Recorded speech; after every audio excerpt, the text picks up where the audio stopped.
My name is Otiende Amolo, an alumni of Maranda, class of 89. In Maranda, I used to be known by the names Paul Muya Otiende Amolo. I joined Maranda in 1986. I was given the admission number 3446. I left in 1989. I joined Maranda having come from a school called Chianda Primary, which is in my village. And my story of joining Maranda was a bit interesting and dramatic. First of all, my immediate elder brother was already in Maranda, and by the time we joined Form 1, they were in Form 4. It was called Obara Molo. He died 9 years ago. I came from a very humble family, so I did not have much of what was needed in school. And so we had to innovate. My late father, who also died 10 years ago, came with me all the way to Maranda. We walked from Chianda village in Uyoma to Maranda. That's a distance of 35 kilometers. I carried a small box that my sister had used to go to school in Luak. And that small box had everything that the school needed. It contained the mattress, it contained the bale, it contained everything. When we got to school, we then realized that I didn't have a hockey stick. So my late brother borrowed a hockey stick from one of his colleagues, and so he brought a used hockey stick. In the meantime, we were of course required to come in school uniform, and my uniform comprised my late brother's old shirt, which had turned from white to brown. It contained his shorts, which had been torn at the back, and therefore my father had to patch it up. And I wore socks which were not prescribed, which were pink, from my sister's child dungaree that was converted into socks. And then I wore my sister's shoes that she had used and were old, and they were old platform. So I was somewhat of a macabre specter coming to Maranda. So when we got to Maranda and we went to the bazaar, we presented ourselves with my late father. We did not have the fees that was required. And my father pleaded to be given time. After a lot of pleas, the bazaar agreed, but said that even if I was to admit your child, he does not appear to have the requirements. He doesn't have a mattress, he doesn't have a bale, he doesn't have anything. At which point, I proceeded to open what was then the box. I unleashed the thinnest mattress ever in history from that box. I unleashed what was a hand basin, because they had just said a basin, they didn't prescribe the size. The then bazaar looked at me, looked at my father, looked at the provisions, and out of sympathy decided to admit me without further ado. That's how I joined Maranda. Interestingly, that very week I joined, I found that my brother was already in drama, and I had started acting when I was in class 4. And so I immediately joined the drama club. Within 1 week, the drama club was going for a competition, the district competition in Sega. And so I ended up being part of the team that went to Sega as a dramatist.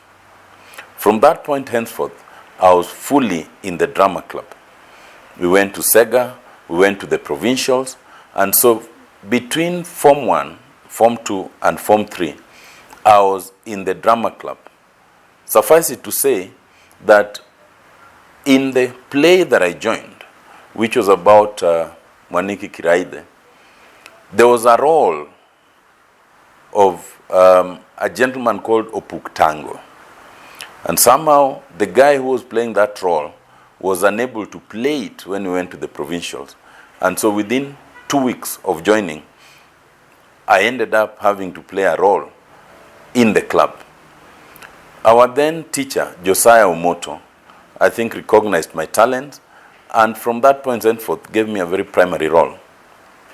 By the time we got to second form, I was the chief actor, the main actor in the plays. And we then went all the way to the National Drama Festival in Kangaru, in Embu. We got awarded for the best production in that play, and we got 3 other awards. That was now in 1987. Interestingly, it is that time, on our way back from Kangaru, that I visited Nairobi for the first time. On our way back, I asked the driver to drop me in Nairobi, and I chose to go and look for my uncle, who all I knew was that he was staying in Buruburu. I did not know which house, which face, and it was somewhat of an act of courage. I dropped off. I was told that you take bus number 58, which I did. And for some reason, I imagined that once I get to Buruburu, I will ask for his house.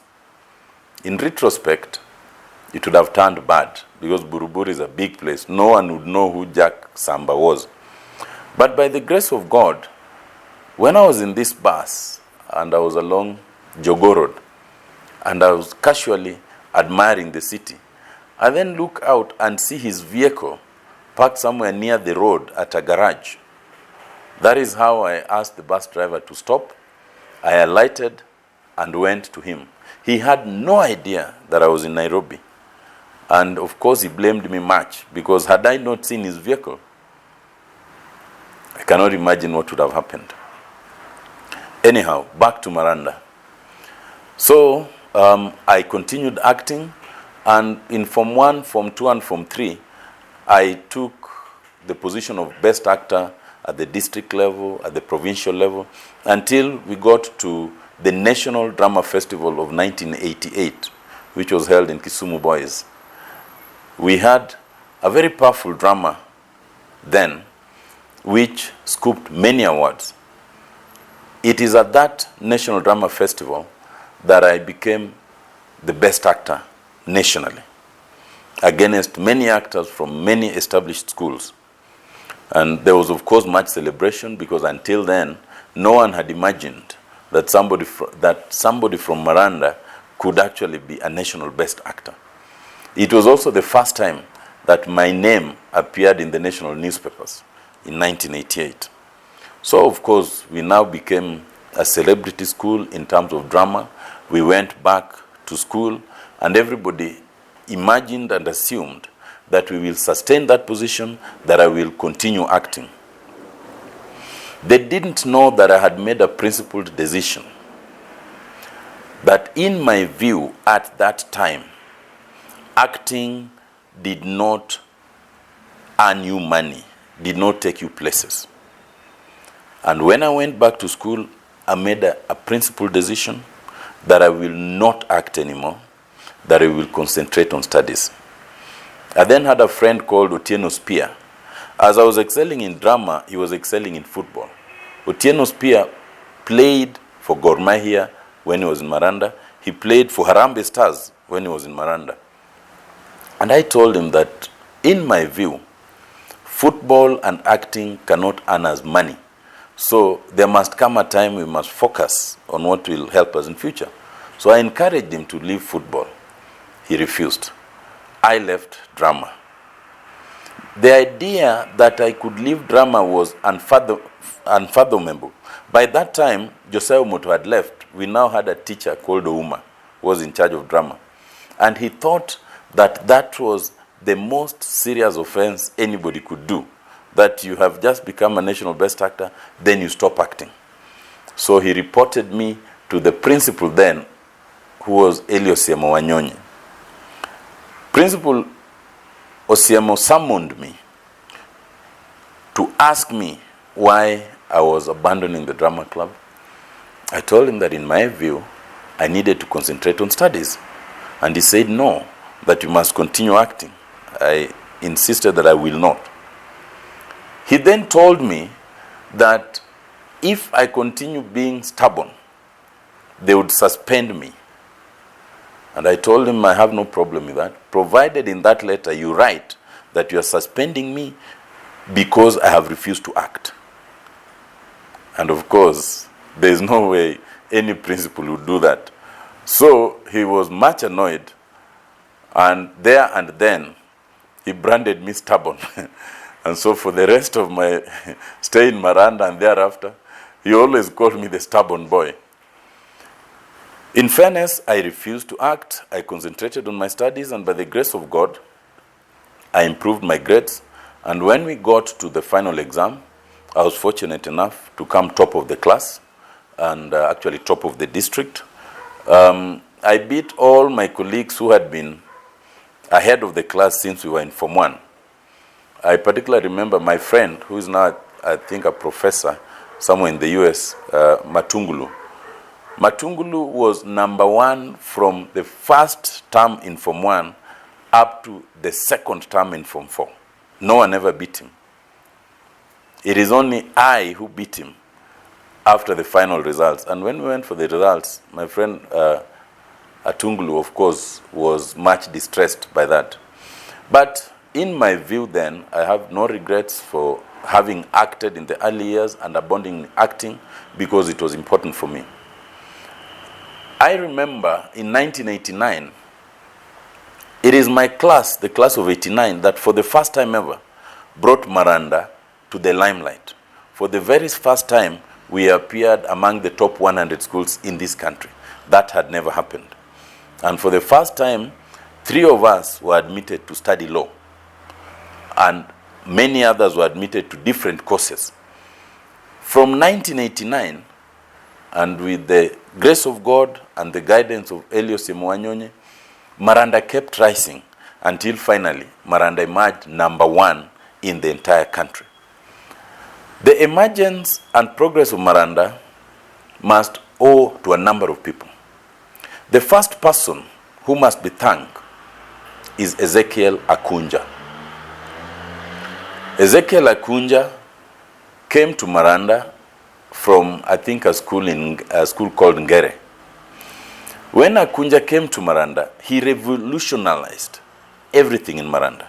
He brought things that people had not known in Maranda. First of all, he abandoned the idea of carrying civilian clothes. Maranda boys had never imagined that you can go to school without carrying civilian clothes. Because every Sunday, we were entitled to a day off. That was the day off when people would show their Sunday best, their civilian clothes. They would then roam around. Most of them would go to Bondo. Some would visit their girlfriends in other schools like Nyamira, Luak, and elsewhere. So the idea that you could come to school without civilian was unimaginable. It was treasonable. And it was heavily resisted. I remember we resisted it so much that although Akunja had banned it, many of us were still able to sneak civilian clothes. So I remember this particular Sunday when there was an inning in Maranda, and I remember this particular gentleman called Omondi, who, together with others, had gone to Bondo. And then Akunja spotted him. What did Akunja do? Akunja used to drive some old white Ford. He called Omondi and told Omondi, "You are running to Maranda and I'm driving behind you." Omondi was running on the tarmac and Akunja was driving. And every time he would go as if he's knocking Omondi, and Omondi would have to increase his pace. Omondi ran all the way from Bondo to Maranda. That's a distance of 5 kilometers.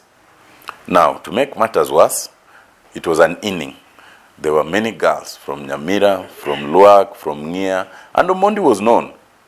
So here comes this gentleman, and here comes the head teacher, driving behind him very fast. And so suddenly everyone's attention is drawn to Omondi. He directed Omondi directly to his office. In his office, he did the unthinkable. He told Omondi to remove his civilian clothes. Omondi had to comply and remained in his underwear. Then he told him, "Now go to the dormitory and come back in uniform." Omondi ran from Akunja's office in his underwear. On the way, he met female teachers who thought he was mad. So they're also running away. So it became helter-skelter. Omondi was running to the dormitory. The teachers were running. The girls in the school were running because they thought he had become mad. Anyway, after that, no one dared wear civilian because Akunja would do the unthinkable. It was really comic. Anyway, we owe it to Ezekiel Akunja to make Maranda what it was. And there are many things he did. Akunja was not a man of shame. Akunja could say anything. His second wife was also a teacher there. But Akunja could say the unthinkable. And students came to accept that you can't mess up with Akunja. The success of Akunja was picked by Elios Mwanyonyi. And when Elios Mwanyonyi was principal, the career master was Enos Magwa. Osiemo Wanyonyi and Enos Magwa really helped Maranda shape up. And of course, when Elios Wanyonyi left, then Mr. Wino came in, who also sustained it. And so I think that the success of Maranda must be credited to Ezekiel Akunja, Elios Wanyonyi, Enos Magwa, and Mr. Wino. And then, of course, Mr. Wino has now left, and Mr. Namachanja has taken over, and he's continuing with that success. Maranda was a place of difficulty. The first thing about Maranda is the name is unique, almost negative. In Luo, Maranda actually means a person of funny behavior, a person who does not conform, a person who plays outside the box. Jamaranda, traditionally, is a person of almost negative vice. What I gather from history is that where Maranda School is built used to be a field. And in that field, it was dedicated to those of interesting behavior outside the normal. They would come there as Jomaranda, they would dance, they would do funny things. So when the field was donated, they chose to name it after what used to go on there, Maranda. But in time, many other schools picked that up. And so we would be insulted with that tradition. And there was a famous song. Whenever we went anywhere, if they wanted to annoy us, we go to Usenge, we go to Luak, we go to, Ambira, we go to Yala. They would say, Jamarando tuenya sagitol. And that is very insulting. Because you are being told that you have chosen not to tie a belt. You've chosen to take minya, which is a traditional plant that grows, and that's what you've used to tie. So it was very annoying. I remember when in 1987, there were these district sports in Barkowino. And of course, we had a strong football team. So the football team went there. Akunja had said that no one else is going there. Everyone else was supposed to remain in school. But we had a tradition of attending those sports and supporting our football team. So many of us sneaked, including me, and we went to Barkowino. And we cheered our team. And while our team was playing Usenge, the Usenge boys started singing that song. It was extremely annoying. To make matters worse, they beat us. And when they beat us, I remember that, Maranda had this, there was the prefects, but then there was the informal leadership. So the informal leaders organized and commanded us. Some of us were very new then, to go. So we left Barkowino thinking we are now walking back to school. Then we were commanded to stop somewhere. Unknown to us, this command was intended to wait for the Usenge bus for ambush. And I can tell you, it was a choice between a rock and the deep blue sea. Because if you tried to go away, these guys would beat you up, and they were big. Maranda had very big people. When the Usenge bus came, they rained on it with stones. And I didn't know what to do. I was actually there. There's no way I was going to stone Usenge bus, but there's no way I was going to run away. The Usenge bus was stoned badly, and there were actually injuries. But they went.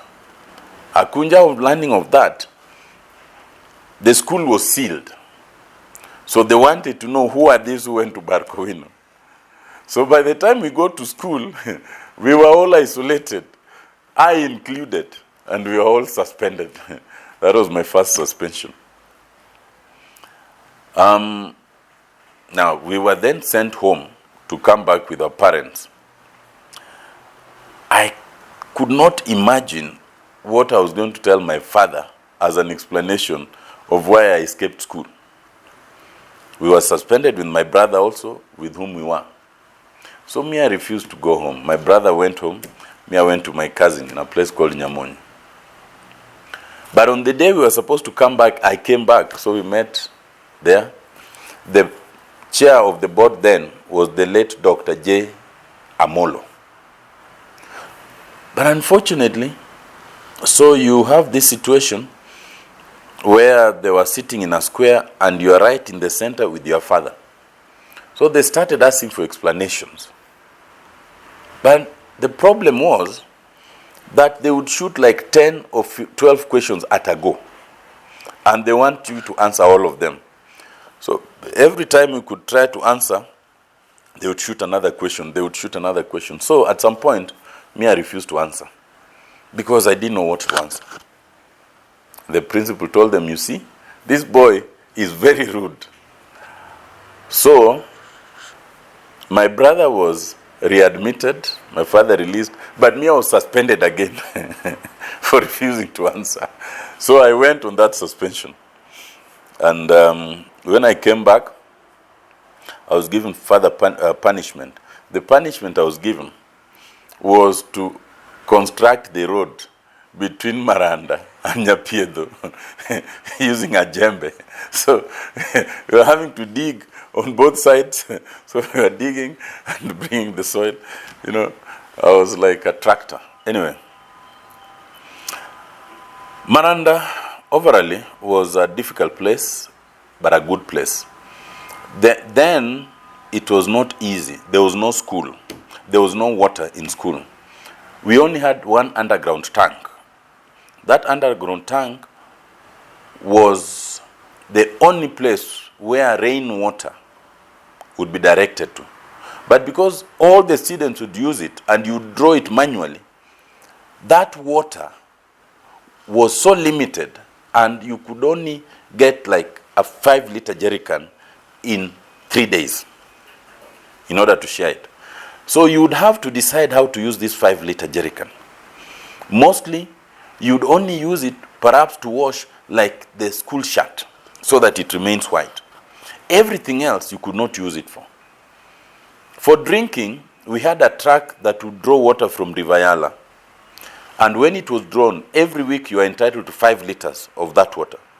So that is what we would use for drinking. If you squandered your water, you'd have no drinking water. For all other purposes, for washing, for bathing, we would go to the pond. Now, the problem with that pond is that it was quite a distance. It was about 2 kilometers from Maranda, halfway between Nyamira School and Maranda School. And Maranda is situated in red soil. So you would walk to the pond, you shower, well, you bathe, you wash your stuff. By the time you walk back, you are dirtier than you went because of the dust. But that's how it was. Overall, I think Maranda shaped many of us because, first of all, the food was worse than in most schools you'll ever find. The food, quite honestly, was terrible. And other than being terrible, it was in such small proportions that every day you basically starve. And I remember when we complained, then Eliosiemo told us that you came to Maranda to read, not to eat. Those of you who want to eat, go back home and eat and stay there. Those who want to learn, stay here and learn. And so there would be that small ugali that is cut into 4 quarters, and sometimes because they do it in a hurry, some quarters become so small, and when you go, once they give it to you, that is your entitlement. There's nothing you can do about it. And then they give you that beans. The beans itself is half cooked, so as you are eating it, it is raw. It's like chewing something that is crashing. But even as you look at it, and it's one small scoop, the beans was always of such poor quality that more than half of the beans are infested with weevils. So as they are cooking it, obviously, because of the heat, the weevils are trying to come out.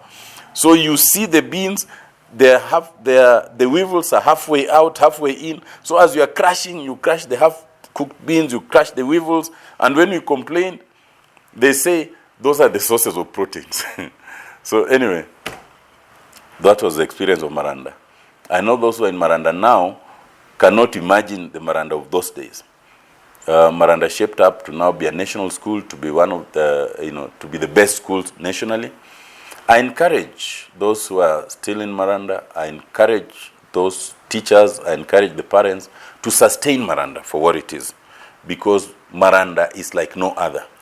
Those of us who went to Maranda are proud to have gone there because it made us. When we then went to the university, we discovered that many of those who went to schools with big names were actually only having those big names, and there was nothing to show for it. I think, and the truth is, many who went to Maranda then became leaders at many levels because of the way we were shaped in Maranda. I thank those who founded Maranda. Maranda was founded principally by the Reverend Osewe, who also founded other schools. I think he founded about 5 schools, but the most prominent of the schools he founded is Maranda. That is why we are now celebrating 100 years of Maranda. Strictly speaking, it's 102 years because it was founded in 1917. But we are celebrating its centenary. We are celebrating the founder, and we will be doing this celebration for 3 days. We expect to have a sculpture of the founder, Osewe, which will then be unveiled by the guests during the centenary. We also expect thereafter to have a sculpture of one of the initial students of Maranda, when the primary section then, the late Jaramogi Oginga Odinga. We will also put up a sculpture for him, which we hope will be unveiled by the President and the Right Honorable Raila Amolo Odinga. Thank you. Very well. Being a lawyer, you mentioned something clearly that they wanted to suspend you for absconding or participating in drama, and told them to write in your subscription letter they should be able to write that. Would you link that to your career from Maranda? When I was in Form 2, I decided that I wanted to be only either of 2 things. I wanted either to be a lawyer or an investigator. My inspiration was entirely drawn from the TV sessions that we would once in a while be able to watch. And I thought that lawyers and investigators were doing justice to humanity. And when then the career choices came, there was no career choice to be an investigator. It was not one of those options. So of those 2, the only career choice was to be a lawyer. So when we were then given the opportunity to write the career choices, and there were 3, I wrote law, law, and law. Now I remember the career master summoning me and telling me that maybe I did not understand the instructions, that you're supposed to choose 3, so that if you do well, you could take the first. If you don't do too well, second and third. I told the careers master that I am only interested in doing law, and if I can't do law, I'm not interested in going to the university. The career master wanted to change, but I told them that as long as it is my choice, that is my choice. So that's how my choices went. It's by the grace of God that I got that. The inspiration to do law was drawn first from the TV series, but also from my own life experience. When I was in class 4, my father was a casual laborer in what was then called Siriba College, now Masen University. And as a casual laborer, my father confronted the then principal over some injustices and only went to beg that the principal to reconsider certain things. The response of the principal was to ask my father whether he was an employee, to which he confirmed. And instead of addressing what my father had gone to request, he dismissed him there and then. And he then called the security guards and instructed them to evict him and my family and our worldly belongings out of that institution. So I came back from school. I'm a class 4 pupil. I was just 9 years old. And then I'm told at the gate of the institution that I cannot enter. I was then directed to go and to the opposite gate. And so when I went to the opposite gate, I found my father and my family stranded with our worldly belongings. And that's how he lost his job, and that's how we went back to the village. And I always told myself that I needed to be in a position to right such wrongs. I needed to be in a position to do justice to those who suffer injustice. And that was also part of the inspiration where I studied law. As an alumni and the patron of the Alumni Association and the chairman of the centenary celebration, I really want to encourage all alumni of Maranda to be active in the school affairs, to participate in the centenary celebration, to continue involving in the school activities. We must all remember that if it was not for Maranda, we would not be where we are today.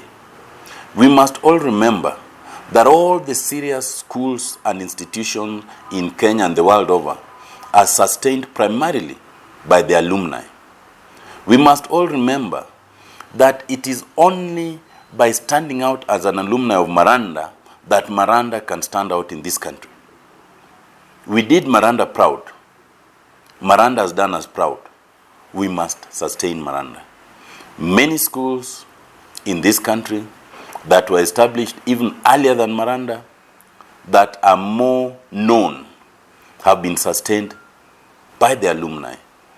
You will go to many places. People proudly say they were in Alliance. They proudly say they were in Starehe, they were in Lenana, they were in Mangu, and other schools.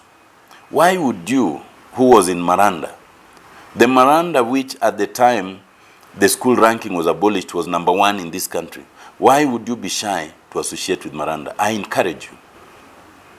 Please participate. Make the current students of Maranda the future you. Make the current students of Maranda the future leadership in this country and beyond. And the way to do that is to join the Alumni Association, is to contribute to the major project which we are now focusing on to build a multi-purpose hall for Maranda, is to participate in the centenary celebration. Please join Maranda at 100. Thank you.